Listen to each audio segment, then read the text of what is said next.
प्रेम और व्यस्तता की कहानी। साल 2050।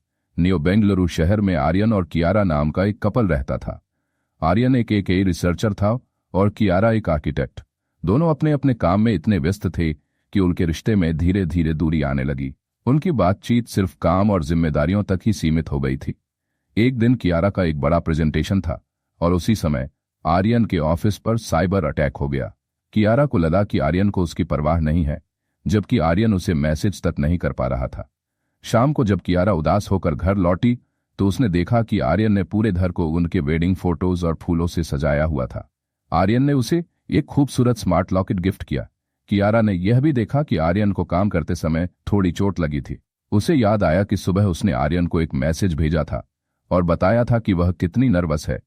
उसने आर्यन की तरफ देखा तो उसे एहसास हुआ कि आर्यन ने न सिर्फ उसका मैसेज पढ़ा था बल्कि उसके डर को भी समझा था। आर्यन को भी लगा कि कियारा की शिकायत सिर्फ ध्यान न देने की नहीं थी, बल्कि उनके रिश्ते में बढ़ती दूरी की थी। उस रात उन्होंने अपनी सारी चिंताएं एक दूसरे से साझा की। उन्होंने फैसला किया कि चाहे वे कितने भी व्यस्त क्यों न हों, वे हर रात एक दूसरे के लिए समय जरूर निकालेंगे। उन्हें समझ आया कि आधुनिक जीवन की भागदौड़ में भी प्यार को जिंदा रखा जा सकता है, बस थोड़े से समय और विश्वास की जरूरत होती है। इस तरह उन्होंने अपने रिश्ते को एक नई दिशा दी।